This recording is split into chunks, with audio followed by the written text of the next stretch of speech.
हमारे neutral YouTuber Nitish Rajput, जिनका ये न्यूट्रल होने का सर्टिफिकेट व्हाट्सएप यूनिवर्सिटी से मिला है, और इन्हें निष्पक्ष कहने वाले ज्यादातर अंधभक्त और बीजेपी के आईटी सेल वाले हैं। ये लोग इसे न्यूट्रल गुरु कहते हैं। हाँ, अंधभक्तों की एक और गुरु है जिसे अंधभक्तों की एल्बर्ट आइंस्टाइन भी बोला जाता है। आईफोन 17 लॉन्च हुआ है और पहली बार उसका सबसे unique colour orange, cosmic orange आया है। सबसे हाई टेक प्रोडक्ट के ऊपर भी भगवा नजर आने लगा है। खैर, इस अंधभक्तों की एल्बर्ट आइंस्टाइन के बारे में किसी और दिन बात करेंगे।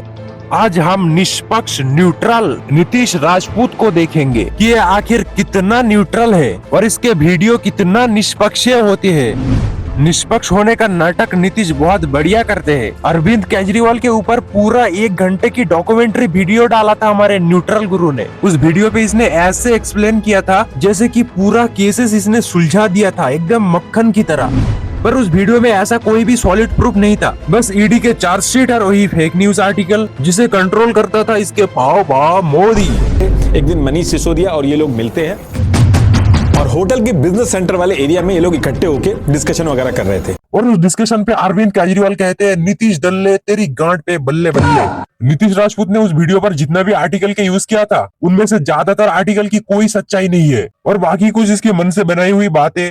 मनीष सिसोदिया के साथ साथ 36 एक्यूज ने 170 मोबाइल चेंज किए। केजरीवाल कहते हैं कि पंजाब और गोवा के इलेक्शन आ रहे हैं, 100 करोड़ का फाइनेंशियल सपोर्ट चाहिए होगा। 100 करोड़ चाहिए, पर ये बात नीतीश भाई को कैसे पता और ईडी को क्यों नहीं पता? और ईडी को अगर पता भी है तो कोर्ट में साबित क्यों नहीं कर पाए?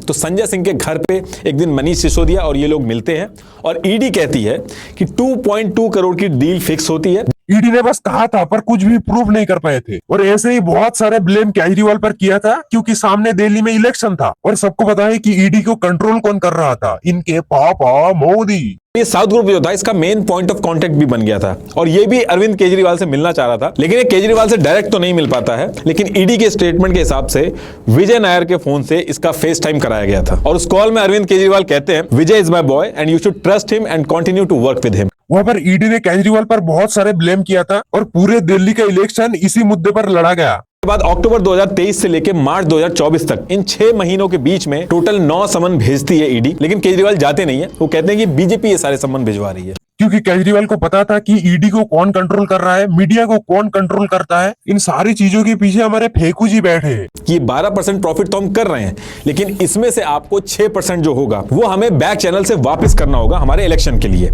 ये जो आरोप है ये ईडी ने लगाया था उस टाइम, जिसका कोई भी सॉलिड प्रूफ नहीं था।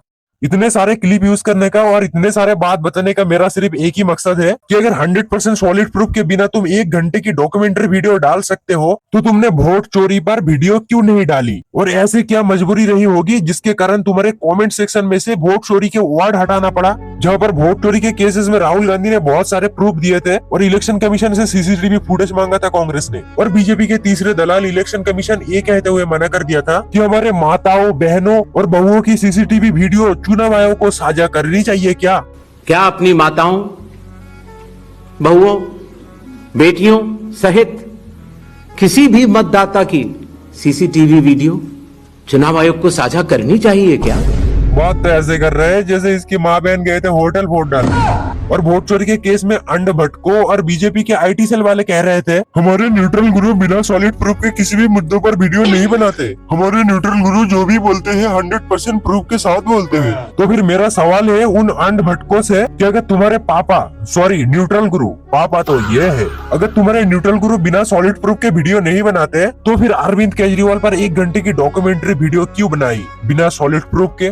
और अब अरविंद केजरीवाल को क्लीन चिट मिला है। इसका मतलब ईडी ने उस टाइम पे जितने भी ब्लेम किया था, जितने भी चार्जशीट दिखाया था, जिसका इस्तेमाल करके न्यूट्रल गुरु ने 43 मिनट की डॉक्यूमेंट्री वीडियो डाली थी, उनमें से कुछ भी प्रूफ नहीं कर पाए कोर्ट में। तो न्यूट्रल गुरु ने जितना लाउडली वो वीडियो डाला था, ठीक उतना ही लाउडली माफी भी मांगनी चाहिए अब। देखो, नीतीश राजपूत अपने वीडियो पर स्मार्ट टेक्निक का यूज करते हैं, जिसके कारण ज्यादातर लोग उसे न्यूट्रल कहते हैं। उसे अच्छे से पता है कि कौन सी बात उसे वीडियो पे बोलना है और कौन सा बात अवॉइड करना है। वो खुद को न्यूट्रल दिखाने के लिए एक्स गवर्नमेंट और रूलिंग गवर्नमेंट पर वीडियो तो बनाते हैं, पर वो अपनी वीडियो पर 80% ब्लेम एक्स गवर्नमेंट को करेगा और 20% ब्लेम रूलिंग गवर्नमेंट को। उसने इलेक्ट्रल बॉन्ड्स पर एक वीडियो डाला था, जिसमें पूरे 40 मिनट्स के वीडियो पर बस वही घुमा फिरा के राजीव गांधी से इंदिरा गांधी और कांग्रेस कांग्रेस करते रहे। पर उसने बीजेपी के 90% लूट को ऐसे मैनिपुलेट करके समझाए है जैसे कि ये बहुत ही अच्छे स्कीम है देश के लिए। और पता है, ये अपनी ज्यादातर वीडियो में बीजेपी या फिर मोदी जी का नाम नहीं लेते, ये कहते हैं कि रूलिंग गवर्नमेंट। फायदा रूलिंग गवर्नमेंट को होगा, रूलिंग गवर्नमेंट को, जबकि कांग्रेस को कांग्रेस और राहुल गांधी को राहुल गांधी ही बोलते हैं, ऑपोजिशन नहीं। पर जब बात बीजेपी की आ जाती है, बीजेपी की स्कैम की आ जाती है, तब ये बोलते हैं कि या तो रूलिंग गवर्नमेंट या फिर सिस्टम की गलती है। इसे मोदी को मोदी और बीजेपी को बीजेपी बोलने में पता नहीं क्या प्रॉब्लम है। अन्ना, इससे अंधभक्त खुश रहते हैं और पैसे भी तो आता है पापा से।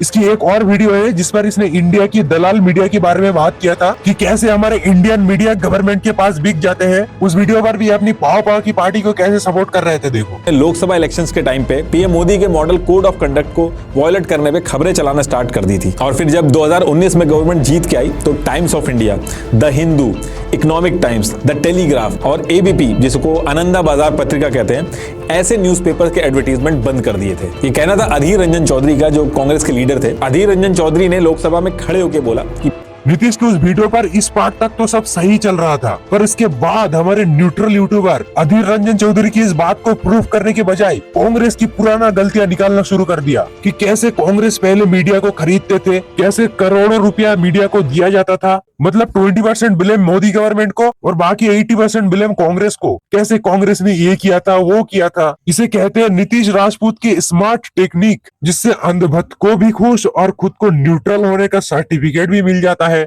सेम टेक्निक इसने मणिपुर वीडियो पर भी यूज किया था। इसका वीडियो का टॉपिक था कि कैसे मणिपुर का हिस्टोरिकल जियोग्राफिकल प्रॉब्लम है, पहले का गवर्नमेंट कैसा था वहाँ पर इसने पूरी वीडियो पर एक बार भी ये मेंशन नहीं किया कि कैसे मणिपुर जल रहा था और मोदी जी बाहर घूमने और फोटो खींचने में बिजी था। पूरे 77 दिनों तक इसके पाव मोदी जी ने मणिपुर के बारे में बात तक नहीं किया। Which does not even look for the accused when women are paraded naked 77 days later. और जब हालात एकदम बदतर से बदतर हो गया, तब हमारे मोदी जी को याद आया कि हाँ, मेरी गवर्नमेंट के अंदर मणिपुर नाम का भी कोई जगह आता है। घटना चाहे राजस्थान की हो, घटना चाहे छत्तीसगढ़ की हो, घटना चाहे मणिपुर की हो। तो बेसिकली नीतीश राजपूत के वीडियो पर 80% ब्लेम कांग्रेस को जाता है, जो कांग्रेस ने किया था, कांग्रेस ने ये किया था, कांग्रेस ने वो किया था। और 20% ब्लेम जाता है मोदी गवर्नमेंट को। और ये मोदी गवर्नमेंट भी नहीं बोलते, ये कहते हैं कि रूलिंग गवर्नमेंट। फायदा रूलिंग गवर्नमेंट को होगा। और ये बीजेपी की गलतियों को ऐसे छुपाते हैं कि ये बीजेपी की गलती नहीं है, ये तो सिस्टम की गलती है।